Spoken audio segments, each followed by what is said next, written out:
Cheers and welcome to Chicago Reacts. My name is Lauren and today I am going to be looking at the dark future of humanity lost. This is by, I believe, Curious Archive. Yes, this is by Curious Archive. I just saw the thumbnail on this, honestly, and was just fascinated. Immediately fascinated is the words I was trying to say there. It's cold in my house today. That's why I'm wearing this hat. The heat is not working, so no heat in my house right now, so I have a hat on. Ignore that. Or don't and tell me how much you like it. Do that too. But anyway, I'm excited to get into this. I want to know what this humanity lost thing is, and I want to hear why the future of it is so dark. Let's go!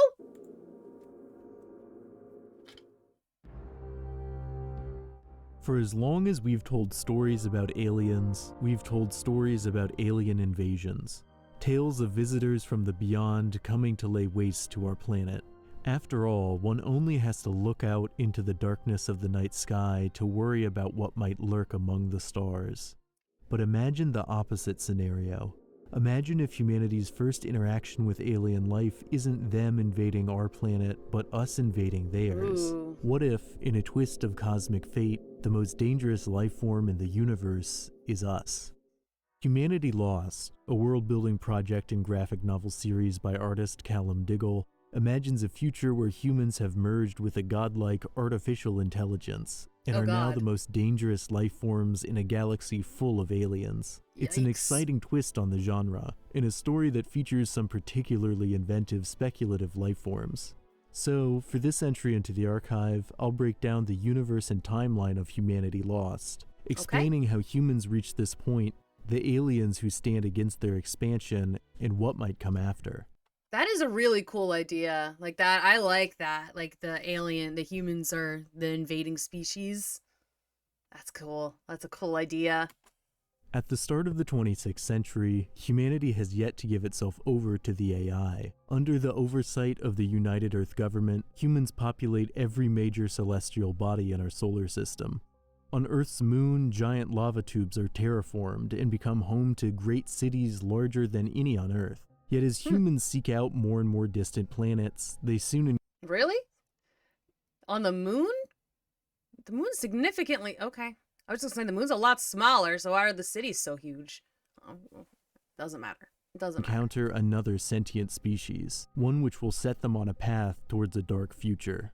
In the mid-26th century, a distant human probe discovers planet Chyon, a dry world that has become hotter over the past several million years. On the surface, they find that in response to the growing desert, megaflora called mammidae have arisen, acting as natural reservoirs holding on to the last of the planet's water. Within these vast plant structures, human explorers find a complex internal ecosystem that constantly recycles water, and in return provides nourishment to the mammidae. Outside the lush interior of the mammidae, the United Earth government discovers in the desert more life in the form of the living wave, a horde of... Those are cool looking. They look kind of like bone creatures. Scavengers chasing across a region called the Shifting Sea, eating everything they encounter. These inventive aliens are actually inspired by strand beasts, real structures made by artist Theo Jansen that are propelled by the wind in a way which resembles walking animals, despite actually being made out of wood. And just looking at videos of the strand beasts, you can see why they make such good alien designs. But the living wave isn't the only thing the UE discovers. Even more significant is the revelation that a species of intelligent aliens also live here. The six-limbed Chantari are the first intelligent life humans make contact with. The Chantari are unhappy with the presence of the United Earth government, which begins to establish colonies and mine the planet for resources, which the less technologically advanced Chantari are helpless to prevent. To the Chantari, humans are the alien invaders. Humanity's treatment of the Chantari awakens a previously unknown alliance of alien systems known as the Conglomerate, swiftly decimating the human presence on Chyon. In a stroke of dark cosmic justice, the Conglomerate proves to be far more powerful than the United Earth government. Realizing they are hopelessly outmatched, the UE activates a dangerous, newly constructed AI in their desperation to win the war. They couldn't just leave the planet. And now we got to start a planetary war because we can't be bothered to not mine other people's stuff. And win the war it does. But humanity as we know it is lost, transformed into genetically altered avatars of the machine's will. Encased in biomechanical suits of armor, troopers like these are dropped on planets as the first wave of the invasion. Looking more like insects than humans today, these drones are little more than puppets of the great. Those are cool. I was thinking it looked like a tree creature, but he's right. It does give a very praying mantis kind of look. Those are cool. Again, like, the artist on this is amazing. This is fantastic looking. AI. And after the troopers come the Great Krakens, enormous living spacecrafts that descend on an alien planet and bombard it from above. But the ever-expanding force of what was once humanity isn't just destroying worlds, it's reshaping them to its will. Late into the 26th century, the Empire spreads across the galaxy like a relentless tide, transforming other planets into biomechanical factories known as womb worlds. These worlds spew out more augmented troops and ships to continue the cyclical nature of the AI's malignant expansion. With this empire, now called the Imperium, moving across the galaxy, only the remaining aliens of the conglomerate stand in the way. So, what life forms make up the conglomerate?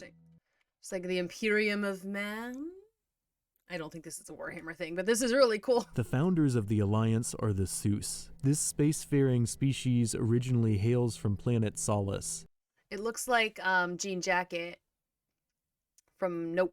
A low-gravity world with a dense atmosphere. Perfectly suited to moving around in such a strange environment, the Sus rule the skies of their homeworld thanks to a biological jet propulsion system, a bit like an aerial version of an Earth Nautilus. Like all members of the conglomerate, the Sus are an advanced species. The second species to join the Alliance are the Pect. Originating from an icy moon orbiting a gas giant, they have evolved in geothermally heated oceans trapped below the moon's icy outer shell. Within these dark waters, the Pect adapted bioluminescence that they use to communicate with each other, much like many deep-sea species on Earth. Thanks to specialized crafts that let them venture beyond the ice, this unlikely group has become a vital member of the Conglomerate Alliance. In terms of engineering, the primary manufacturers of conglomerate warships are the Bremhenians. Evolving on a crushing, high-gravity world called Wimrig, Bremhenians are as rigid and sturdy as their technology. Originally living in vast subterranean cities, Bremhenians are almost like a group of intelligent moles, and while the high gravity of their planet meant the Bremhenians were never able to reach space on their own, with the help of the conglomerate, they're now a major ally against the Imperium.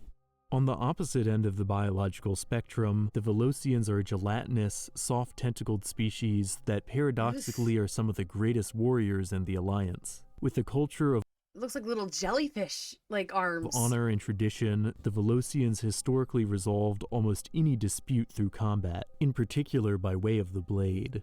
With 3 brains, 2 of which are dedicated entirely to a single arm tentacle, Velocian Okay, so yeah, it's very octopus then, like that's cool. motor skills are unparalleled. This kind of decentralized intelligence is similar to that of an octopus, a key line of the conglomerate defense. But the conglomerate haven't been able to keep every system safe. The thick-coated Ver-A are a group of interstellar refugees whose homeworld was destroyed and now live under the protection of the conglomerate. Originally adapted for the frigid Oh, look, it's got little beads in its hair. It's cute. swamps of their home planet, the Ver-A's pole-like toes allow them to keep themselves above the water level of the swamp, and to hang from swamp trees much like sloths do on Earth. Now these swamps are factories for Imperium forces, and their numbers are few.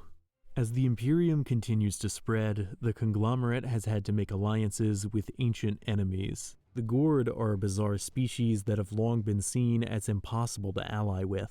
Curiously, the Gord are technically not one species, but 2. The central plant-like core of a Gord works as a hive for smaller insect-like drones, providing guidance through complicated pings of information that the drones are perfectly adapted to understand, serve, and reply. The flying drones, in turn, act as the eyes and hands of the central plant structure, pinging visual information back to the structure and allowing the Gord to manipulate objects around them. A quite unusual setup, almost like a sentient beehive. Yeah. Yet through this Oof, symbiosis, weird. the Gord have developed their extremely advanced civilization, and now often wear environmental suits such as this one adapted for their unique anatomy.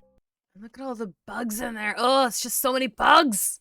Gross. Indeed, the Gord are so unique that their language and culture is practically indecipherable to any other species of the galaxy, which unfortunately led to several wars between them and the Conglomerate in the past. But with all the galaxy in jeopardy, the Gord join the Alliance and become a powerful ally in the fight against the Imperium.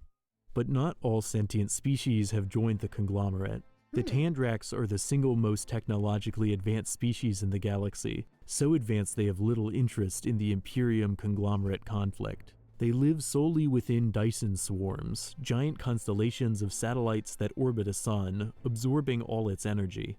The Tandrax's strange bodies are perfectly suited to the zero-G environment of space, with air jets all over their body and large webbed tentacles they use as air brakes. Yet as advanced as they are, with the Imperium continuing to expand, they might at last need to change their isolationist ways. Yep. Yet in this Humans can ruin everything. galaxy of aliens and post-humans, forgotten aboard a derelict ship, there is one final life form worth mentioning. A single human, accidentally trapped in stasis for hundreds of years, has recently awakened to find themselves the last of their kind. Crash landing on planet Chyon, the world where this whole mess began, the last human finds an unlikely ally in a lone Chantari, the first alien species humanity encountered long ago. Now on the run from the watchful AI, it's possible this lone human holds the key to saving the dream of humanity. That's all I can give away in this video. The story of Humanity Lost is ongoing, but if you find the world building as interesting as I do, you can support Callum Diggle on Patreon to gain access to the graphic novel for just $1.50. I've included a link to it in the description. And as always, thanks for watching. If you enjoyed this entry, please lend your support by liking, subscribing, and hitting the notification icon to stay up to date on all things curious. See you in the next video. I might have to do that. That's really cool. Like, that's a cool idea. The art was really, really cool. Like, oh, wow. That's awesome. I'm gonna have to look into that. I'd never heard of that. Well, awesome. Good job. Good job. Go check that out. Or if you've already checked it out, let me know. Is it good? Is it as good as it looks?